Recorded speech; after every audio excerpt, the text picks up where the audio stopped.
Greetings, dear viewers, and welcome to another exciting, spectacular, and spooky episode of Roll of a Tangent.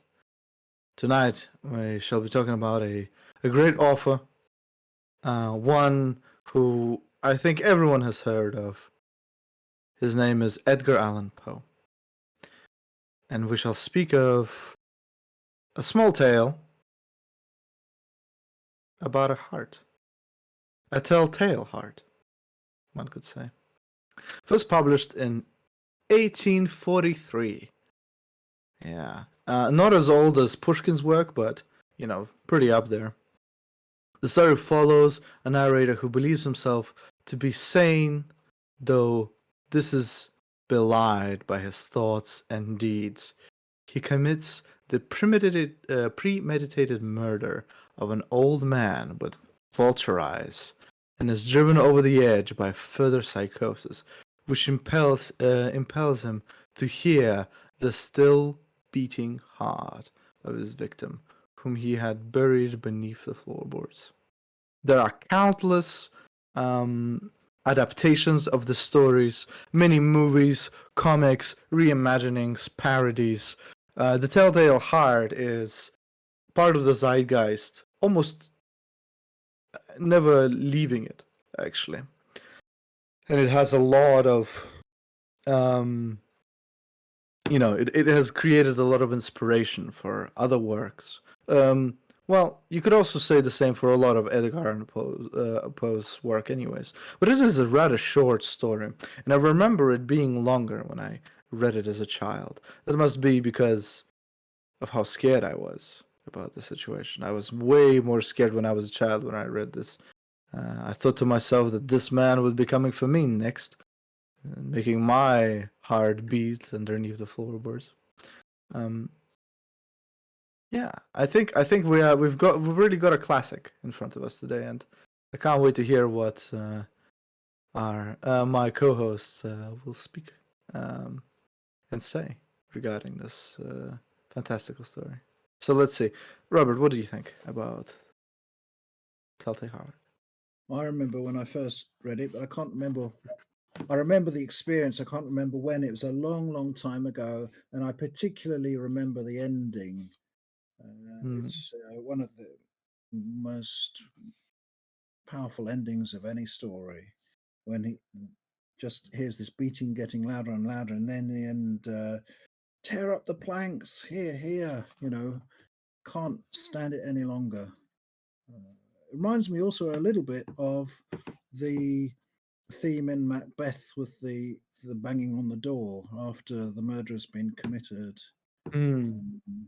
Or when his wife is washing her hands, but they never get clean. Maybe. But the banging on the door is reminds me of the beating of the heart. I see. Very direct connection, yeah. Yes, so it's like the voice of conscience gets out of control and really creates a huge racket inside one's mind, so you can't ignore it anymore. And it's only 5 pages long. This story, which is written in deathless prose, it's amazing. It's amazing how somebody who died at the age of 14, probably of overdosing in alcohol, could achieve this, and also in a country like America and in the southern states of America, which had no great cultural background at that time. It's totally amazing, totally amazing. So, XJ, what is your reaction? I think this is a fantastic story. It's I was so when I reread this story, I read it at night, and it totally creeped me out. It's amazing, man. It's like watching The Ring, that movie I keep telling you guys to watch for the difference between American horror movies and Japanese horror movies. It's it's so two things spring to mind. One, I get a very strong feeling that Mr. Poe is describing,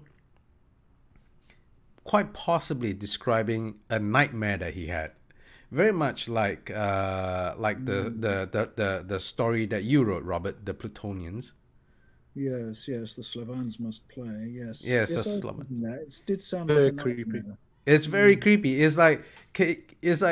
I'm thinking I'm thinking to myself that the guy, the murderer, the protagonist, is describing how much the vulture eye creeps him out, but then he himself is doing something really creepy.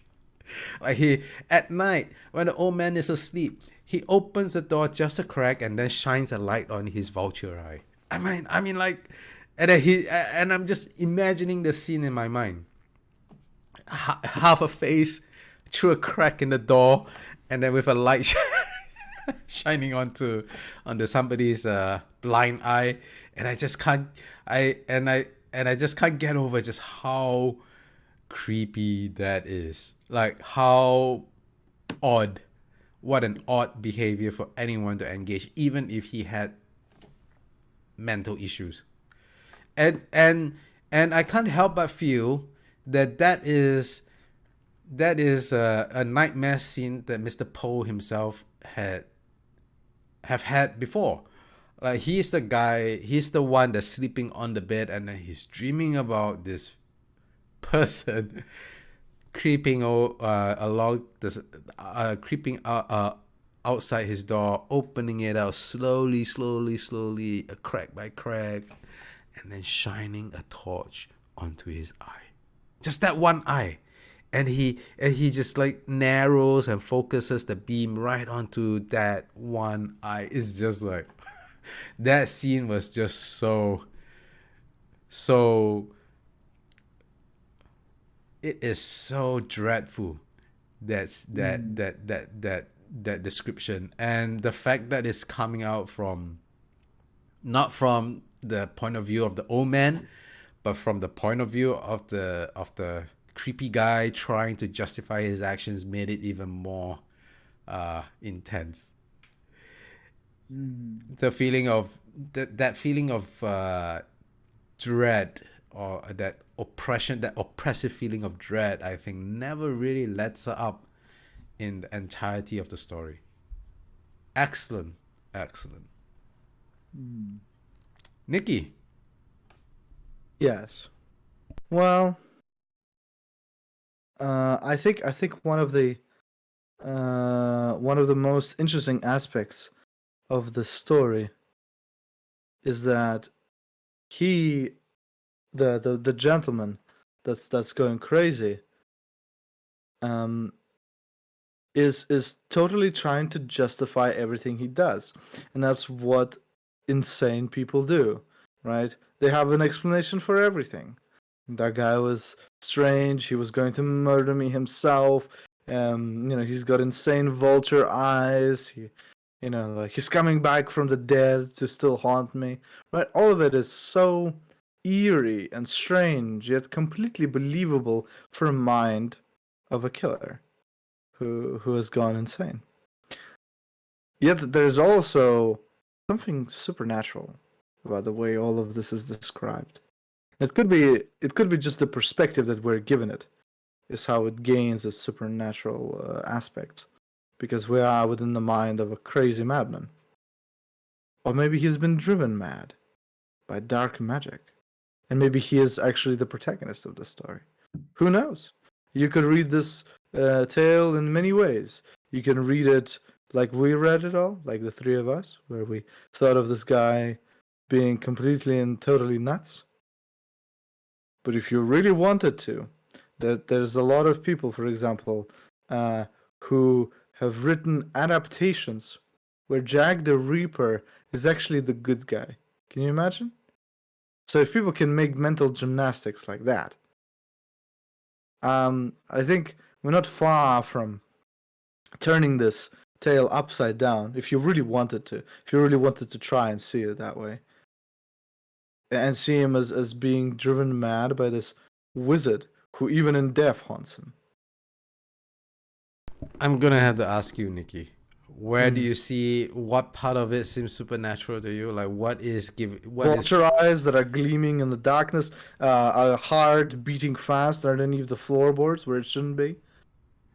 Like you could take these things as psychosis, or you could take them as supernatural circumstances.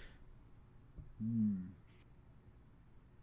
Yeah. Well, actually, if you think that the mind itself is supernatural, then in a way the distinction disappears, because there's no, there is nothing called mind in the periodic table of the elements. So our consciousness is a sort of everyday experience of the supernatural, and sometimes it goes over the top, as it does in this story. Quite a scary thought in itself, really.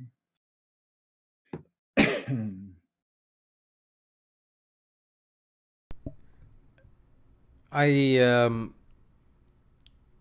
I really don't see any supernatural elements in the story at all, and I don't see how it could be turned that way. But it feels to me like that for you it would be better, Nikki, if the story had supernatural elements in it. Is that why No, you're I don't think so. I enjoy the way I've interpreted it, which is that this is a man going crazy. I think it's much better for it. I'm just saying that one of the aspects of this tale is that if you're taking everything at face value, you come to the conclusion, like if you're not applying any critical thinking to the situation, you could come to the conclusion that this guy is fighting something supernatural because he believes all these crazy things are happening to him. Well, I mean, Mm. sure. There have been plenty of fan fiction of already established works that takes things in totally different directions. I could totally get in behind that. Yeah. Mm. So I think so what so I talked about what worked for me in the story. What worked for you, Nikki, if you like the story? Yeah, I definitely like the story. I think it's well, the fact that it's 5 pages long really works for me. I think it's a great length, especially in a busy lifestyle that I lead.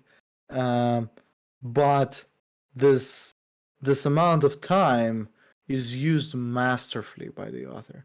Edgar Allan Poe is an absolute genius. He used 5 pages, and as I said, when I was younger, I thought this story was way longer, just because of the tension. And it still felt longer to me than 5 pages, even now. Although I know the page count and the word count, when Robert said it again to me, there was this moment where I thought, really, really, it's 5 pages. So, what exactly worked for me? The ending is astounding. Just as Robert said, there is something so inherently creepy, but strangely filled with vengeance and aspect of being a nemesis of this heart beating beneath the floorboards. This last defiance that the victim is showing, even though it has been killed, somehow its heart is thumping and making noise. You know, that's a really powerful,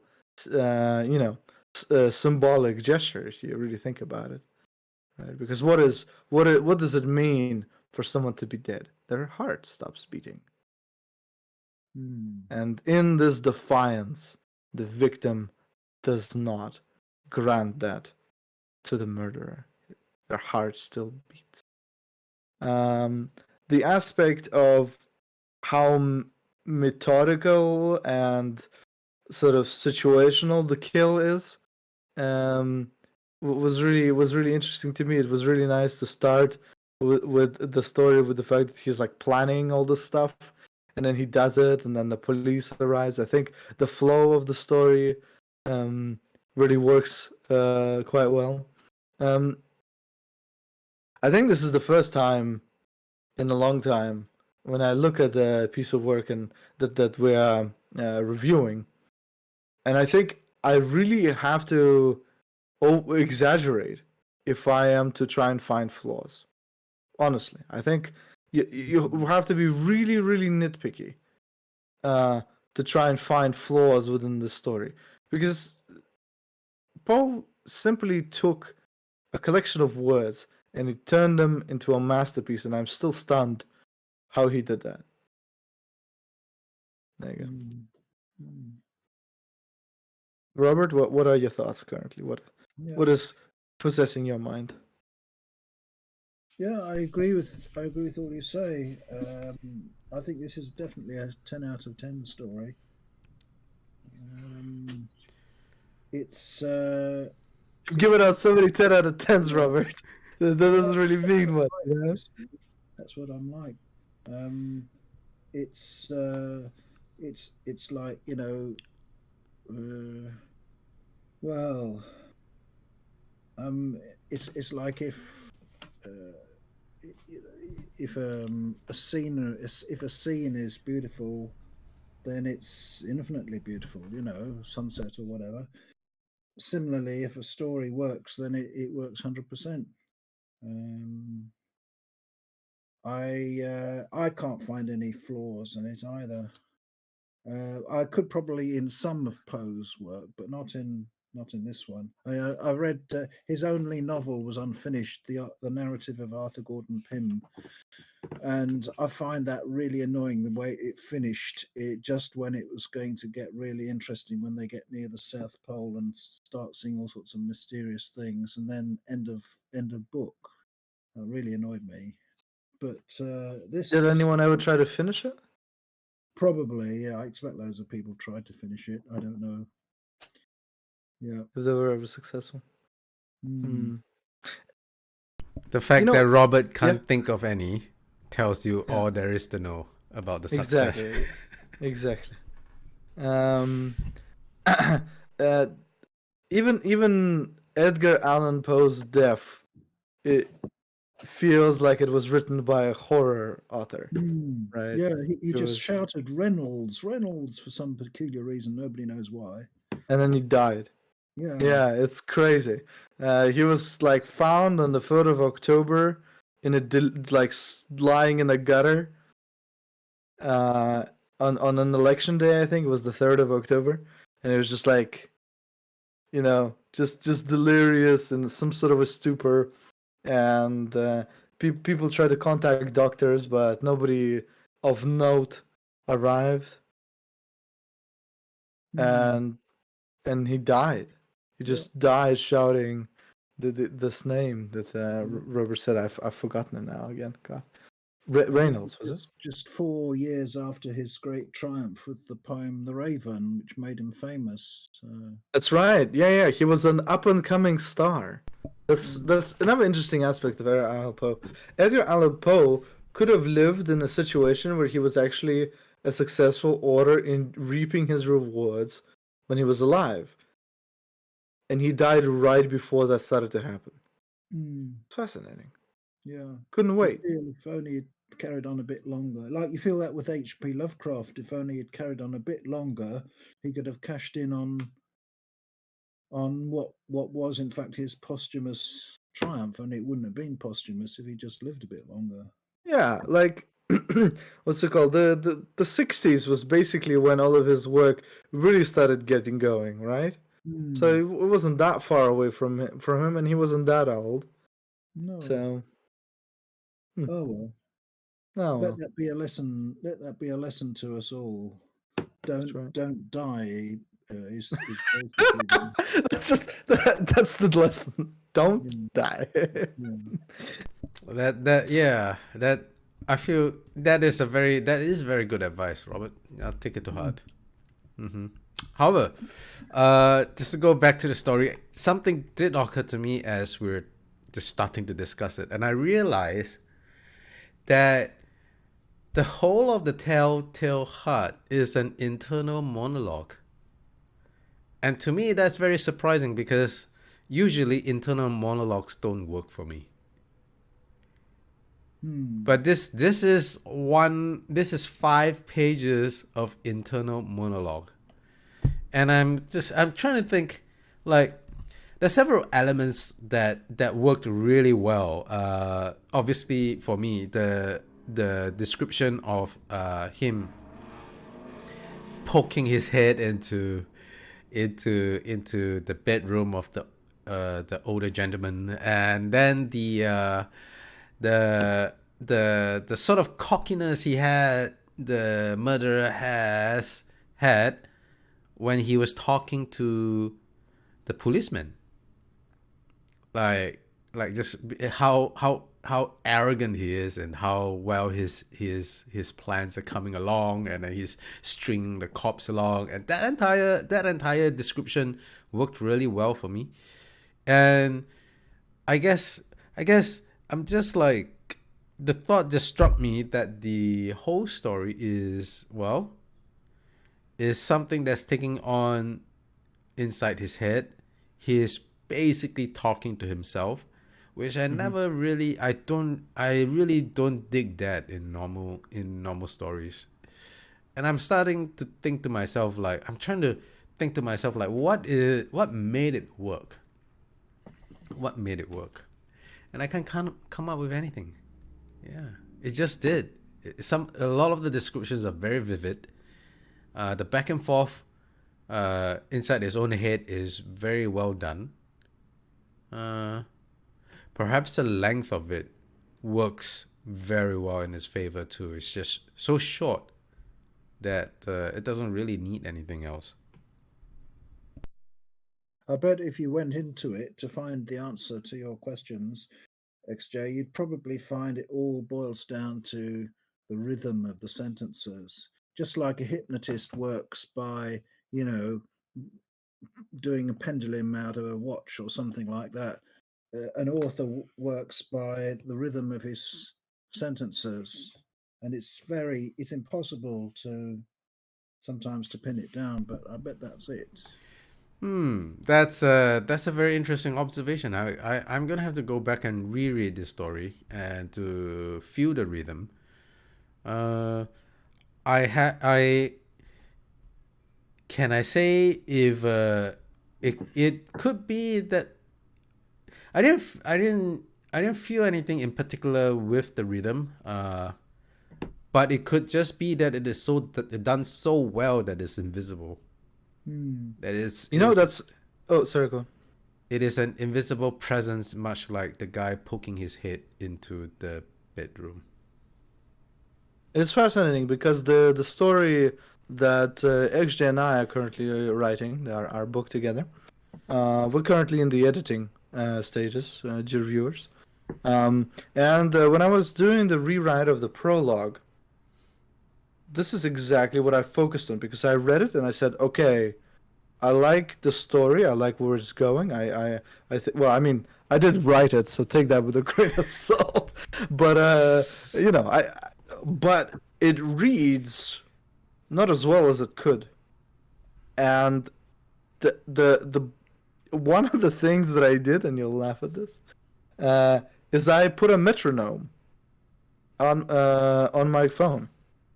And when I was reading the story, I'm like, this is all over the place. It's not really like these thoughts, while interesting, are coming to me at the wrong times. And what took me the longest amount, because the prologue, let's face it, was one of the first, not one of the first, but very early stages was written, and we didn't really touch it for a while. Although it was not the first thing that we read, but we could talk about that later, I guess, on the podcast about our book when it comes out. The prologue suffered from an early stage of being sort of, we don't really know where we're taking some of the parts of the story. So what is this? What are we trying to tell, really? And it helped me a lot understanding that I'm reading this and I'm trying to figure out what the story is about rather than enjoying what's happening on screen. And I thought to myself, as a reader, do I want to enjoy what's happening on screen, or do I want to find out what's happening? What's my first priority? Probably enjoy what's happening on screen, and then I will figure out what's happening. and once I understood that there must be a rhythm to this ongoing structure, is when I think the edit really started going well. But it took a little bit, and I wonder how long it took Edgar Allan Poe to perfect these 5 pages to be as immaculate and beautiful as they were. Yeah. The prologue was 4 pages and a half, and it took me 6 days to really perfect it. So let's see if Edgar Allan Poe can beat me on that one. The editing process can take longer than the actual writing itself, from my really? experience. Yeah. From my I did. experience. You are totally right, because I wrote the prologue in 1.5 days.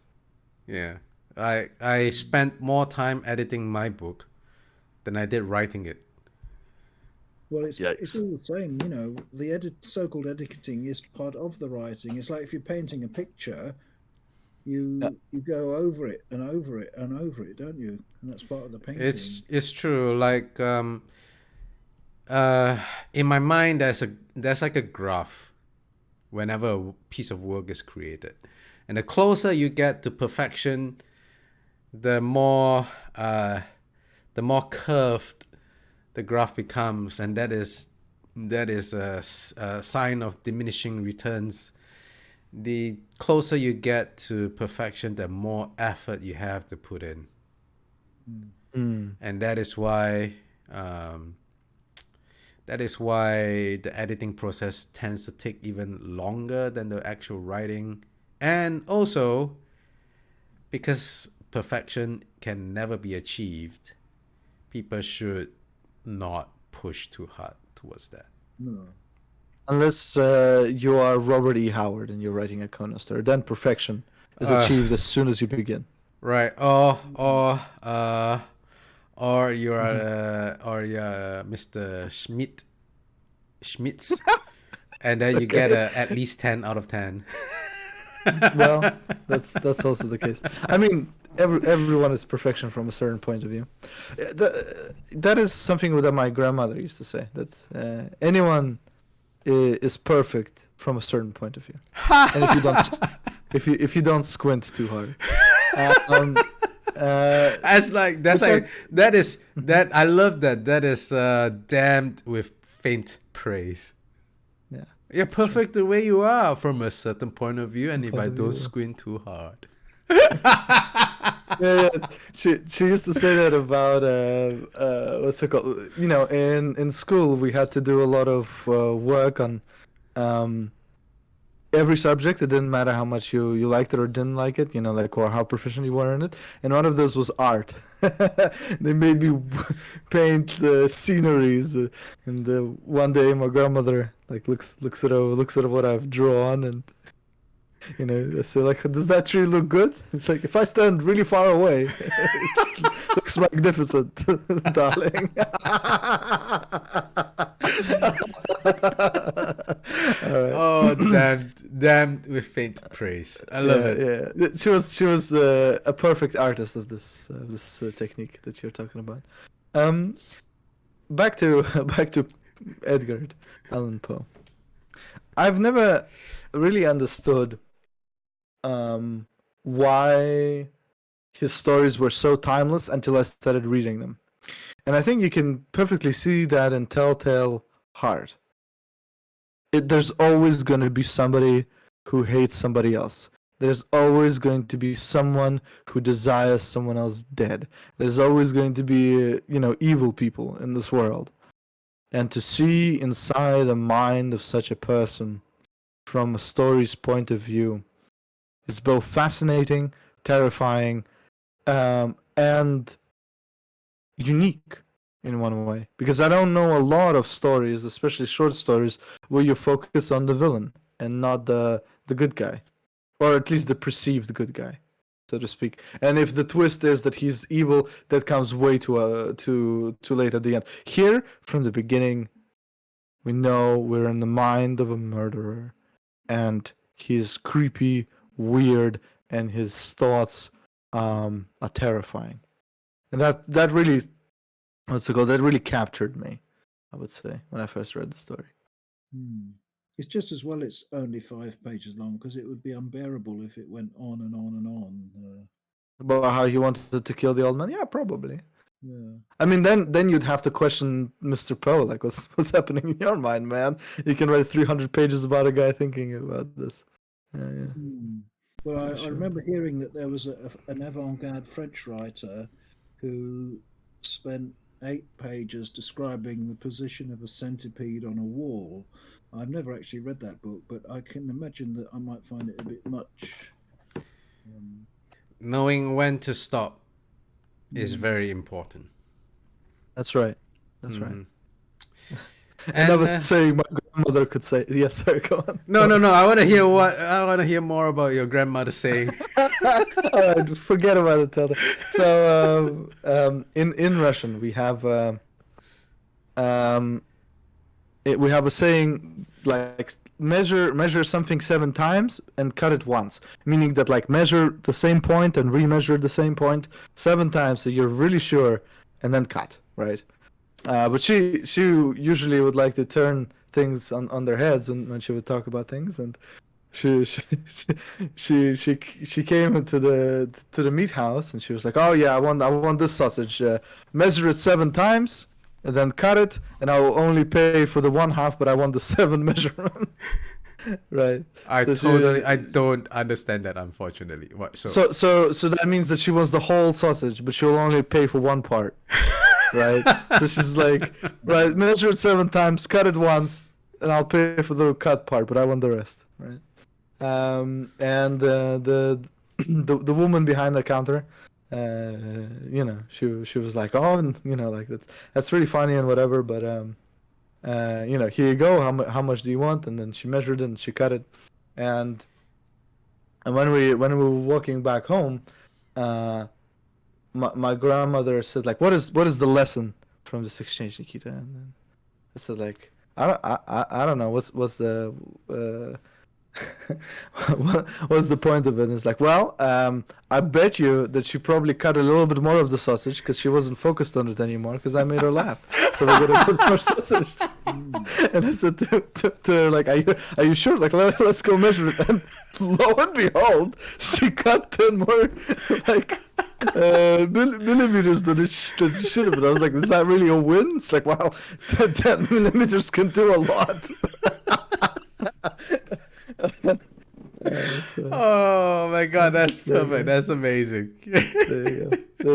There's another. Maybe we could do a section of the podcast about my grandmother and all the ways that she was, and she is. She's still alive. Sounds like a fantastic woman. She really is.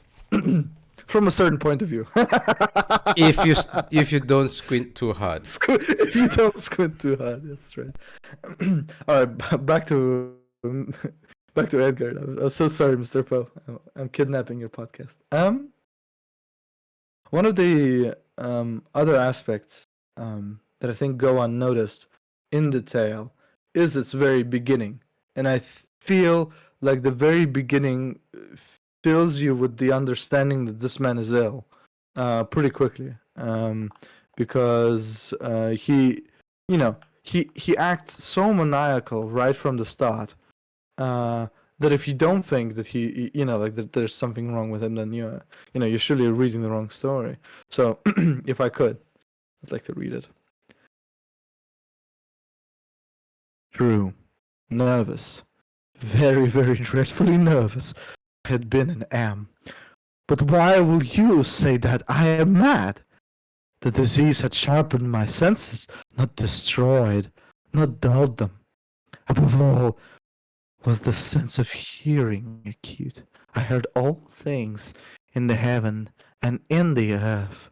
I heard many things in hell. How then am I mad? Hearken and observe how healthy, how calmly I can tell you the whole story. Right? Holy moly, what are we gonna read? After that kind of introduction. Perhaps he's sitting in the police station, writing his statement. That's great. You know what? That is an awesome way to look at it. That this is happening after the end of the story. That he's like, I'm not mad. Let me tell you how not mad I am. Like, oh, that's great. Sure. and then they'll read it back to him and ask him to sign it. So.